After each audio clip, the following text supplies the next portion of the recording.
জয় শ্রী রাধে রাধে। রাধাষ্টমী ব্রত 2024 কবে? 10 সেপ্টেম্বর মঙ্গলবার নাকি 11 সেপ্টেম্বর বুধবার? বাংলা ভাদ্র মাসের জন্মাষ্টমী পরবর্তী শুক্লাপক্ষের অষ্টমী তিথিতে পালনীয় ব্রতের নামে রাধাষ্টমী ব্রত। শাস্ত্র অনুসারে শ্রী রাধিকা কৃষ্ণের জন্মদিনের 15 দিন পরে শুক্লপক্ষের অষ্টমী তিথিতে অভিজিৎ মুহূর্তে রাজা বৃষভানুর যজ্ঞভূমি থেকে আবির্ভূতা হয়েছিলেন। আসছে 11 সেপ্টেম্বর 2024 বুধবার উদযাপিত হতে যাচ্ছে রাধাষ্টমী ব্রত 2024। বলা হয়, রাধার সঙ্গে সম্মিলিত রূপে থাকলে তবেই কৃষ্ণের নামের আগে শ্রী সম্বোধন যুক্ত হয়। তাই যারা কৃষ্ণ জন্মাষ্টমী ব্রত উদযাপন করেছেন তারা যদি রাধাষ্টমী ব্রত পালন না করেন তবে পূর্ণ ফল লাভ হবে না।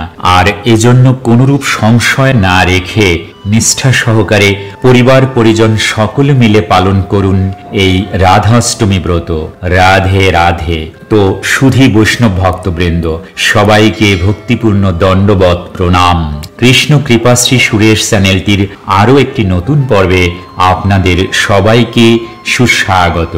আজ আপনাদের জন্য এই বিশেষ আয়োজনের আকর্ষণীয় পর্বে রয়েছে রাধাষ্টমী ব্রত সংকল্প মন্ত্র, পারণ মন্ত্র, শ্রীকৃষ্ণ ও শ্রীমতী রাধারানীর প্রণাম মন্ত্র, পুষ্পাঞ্জলি মন্ত্র কি কি, নিজ বাড়িতে রাধাষ্টমী ব্রত পুজো পদ্ধতি কি, অর্থাৎ কিভাবে পালন করবেন, রাধাষ্টমীতে কি কি ফল ফুল ও ভোগ নিবেদন করবেন, মহা অভিষেক বিধি মন্ত্র কি কি ইত্যাদি নানা বিষয় নিয়েই ভিডিওটির পুরো আয়োজন।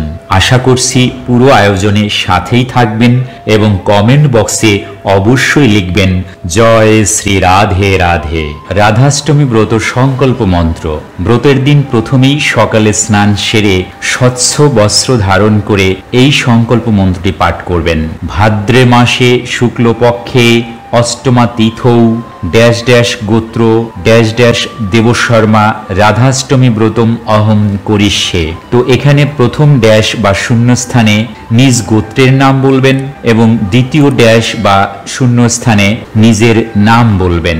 অতঃপর মহা অভিষেক বিধি মন্ত্র চন্দন দ্বারা অষ্টদল পদ্ম রচনা করে মাঝে পীঠ স্থাপন করে শ্রী শ্রী রাধা মাধব বিগ্রহ বা চিত্রপট স্থাপন করে আহ্বান করবেন। এদম আসনম শ্রীকৃষ্ণায় নমঃ, এদম আসনম শ্রী রাধিকায় নমঃ। অতঃপর স্বাগত জানাবেন। স্বাগতম সুস্বাগতম শ্রীকৃষ্ণায় নমঃ, স্বাগতম সুস্বাগতম শ্রী রাধিকায় নমঃ। পাদ্য অর্ঘ্য নিবেদন করবেন এই মন্ত্রে। এ তৎপাদ্যম শ্রীকৃষ্ণায় নমঃ, এ তৎপাদ্যম শ্রী রাধিকায় নমঃ। অতঃপর অর্ঘ্য নিবেদন করবেন। ইদম অর্ঘ্যম শ্রীকৃষ্ণায় নমঃ, ইদম অর্ঘ্যম শ্রী রাধিকায় নমঃ। অতঃপর আচমনীয় দান করবেন। ইদম আচমনীয়ম শ্রীকৃষ্ণায় নমঃ, ইদম আচমনীয়ম শ্রী রাধিকায় নমঃ। অতঃপর মধুপর্ক দান করবেন। মধুপর্ক একে একে দুধ, দই, ঘি, মধু এবং চিনির মিশ্রণ দিয়ে করবেন। এষো মধুপর্ক শ্রীকৃষ্ণায় নমঃ, এষো মধুপর্ক শ্রী রাধিকায় নমঃ। অতঃপর পুনরাসমনীয়। ইদম পুনরাসমনীয়ম শ্রীকৃষ্ণায় নমঃ, ইদম পুনরাসমনীয়ম শ্রী রাধিকায় নমঃ। অতঃপর 9টি দ্বীপ অর্থাৎ পৃষ্ঠ দ্বীপ দ্বারা আরতি, সুগন্ধি তৈল মর্দন, সাদা তিল বাটা মর্দন, ঈষদুষ্ণ জলে স্নান, সুগন্ধি জল বা গঙ্গা জল প্রদান করবেন। পঞ্চগব্য অর্থাৎ দুধ, দই, ঘি, গোময়, গোমূত্র এর মিশ্রণ। পঞ্চামৃত দান করবেন। দুধ, দই, ঘি, মধু, চিনির জল পর্যায়ক্রমে ঈষদুষ্ণ জলে স্নান, মিষ্ট ফলের রস প্রদান করবেন। অতঃপর ধূলি স্নান করাবেন। আটা, ময়দা, চালের গুঁড়ো, কুমকুম, কেশর প্রভৃতি মিশিয়ে ধূলি স্নান করাবেন। ঈষদুষ্ণ জল, ডাবের জল দিয়ে সহস্রধারা স্নানে 5টি গোটা ফল সেই পাত্রে নিয়ে স্নান করাবেন। পুষ্পাভিষেক, এরপর আরতি এবং ভোগ নিবেদন করবেন।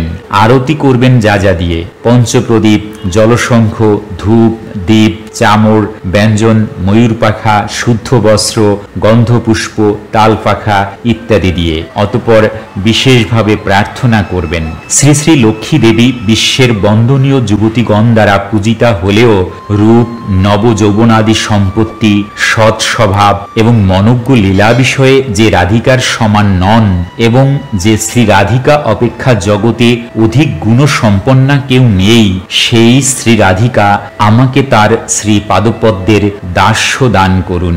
তো এবারে নিজ বাড়িতে খুব সহজ নিয়মে কিভাবে রাধাষ্টমী ব্রত পালন করবেন, সরল বিধি অনুযায়ী বাড়িতে রাধারানীর পুজো কিভাবে করবেন। প্রথমত, যথারীতি জন্মাষ্টমী ব্রতের ন্যায় রাধাষ্টমী ব্রতের আগের দিন নিরামিষ ভোজন পূর্বক সংযম পালন করুন। দ্বিতীয়ত, রাধাষ্টমীর দিন সূর্যোদয়ের আগে ঘুম থেকে উঠে স্নান সেরে নতুন পোশাক পরিধান করুন। তৃতীয়ত, এবার একটি চৌকিতে লাল বা হলুদ কাপড় পেতে তার উপরে শ্রীকৃষ্ণ এবং রাধার মূর্তিটি স্থাপন করুন। সেই সঙ্গে পুজোর ঘটও স্থাপন করুন।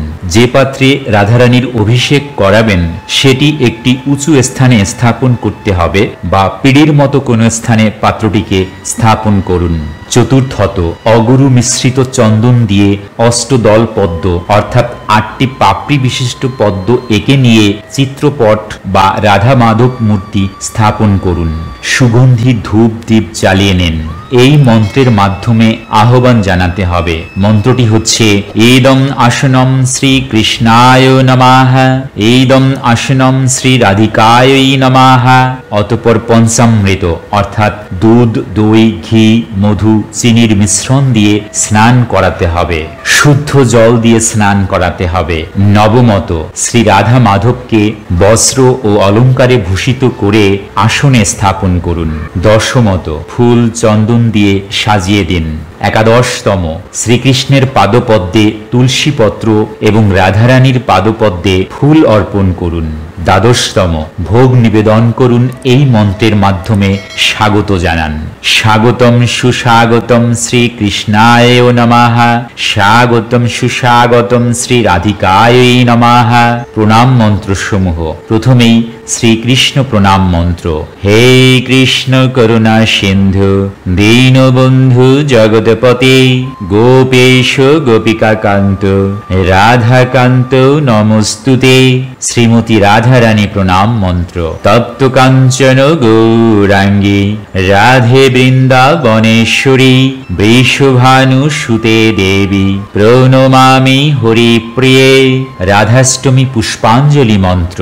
ইদম পুষ্পাঞ্জলি সমর্পয়ামি কৃষ্ণদ্রোবা ময়ী রাধে রাধা দ্রোবা ময় হরি জীবনে নিধনে রাধা কৃষ্ণ গতি মম কৃষ্ণ প্রাণ ময়ী রাধা রাধা প্রাণ ময় হরি জীবনেন ধনে নিত্যম রাধা কৃষ্ণ গতি মম।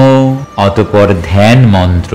ওম অমল কমল কান্তিম নীলবস্ত্রাম সুকেশিম শশধর সমবক্ত্রাম খঞ্জনাক্ষিং মনোজ্ঞাম এ স্তন যুগগত মুক্তাদাম বামে দীপ্তাম কিশোরীম ব্রজপতি সুকান্তাম রাধিকাম আশ্রয়ে অহম। ত্রয়োদশতম, অতঃপর মঙ্গল আরতি করুন রাধা মাধবের। রাধা কৃষ্ণের মন্ত্র জপ করুন। তারপর রাধা কৃষ্ণের আরতি করুন। ঘট পুজো করার সঙ্গে সঙ্গেই রাধা ও কৃষ্ণের পুজো করুন। ফুল ফল নৈবেদ্য মিষ্টি সাজিয়ে নিবেদন করুন। ভোগ প্রদান করুন। চতুর্দশতম, প্রসাদ বিতরণ করুন এবং নিজেও প্রসাদ গ্রহণ করে উপবাস ভঙ্গ করুন। তো রাধাষ্টমীতে কি কি ফল ফুল ও ভোগ নিবেদন করবেন? রাধারানীর পছন্দের ফুল। ফুলের মধ্যে যে সকল ফুল শ্রীকৃষ্ণের পছন্দ সেই সকল ফুলই রাধা রানীরও পছন্দ।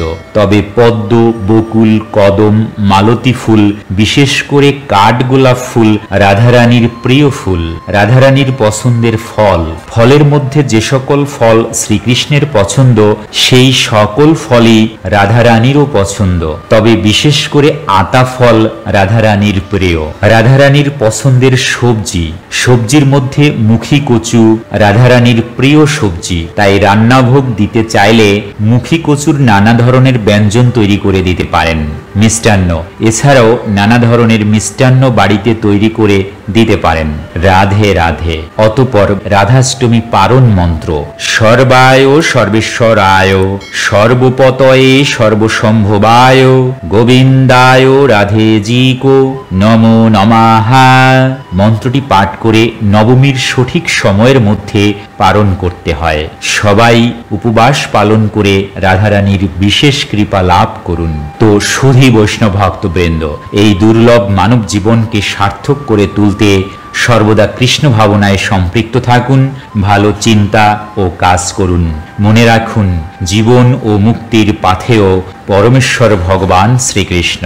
আর তাই এই ভিডিওটি ভালো লাগলে আর জীবন চলার পথের যে কোনো কঠিন সমস্যা ও পারমার্থিক জিজ্ঞাসার সহজ ও সঠিক সমাধান পেতে চ্যানেলটি সাবস্ক্রাইব করে বেল আইকনে ক্লিক করে রাখুন। লাইক, শেয়ার এবং কমেন্ট করুন। আজকের মতো এখানেই সমাপ্ত ঘোষণা করছি। দেখা হবে পরবর্তী কোনো আকর্ষণীয় পর্বে। ততক্ষণ পর্যন্ত আপনারা সকলেই ভালো থাকুন, সুস্থ থাকুন। হরে কৃষ্ণ, হরি বল, প্রেমচে বলুন রাধে রাধে, জয় রাধে।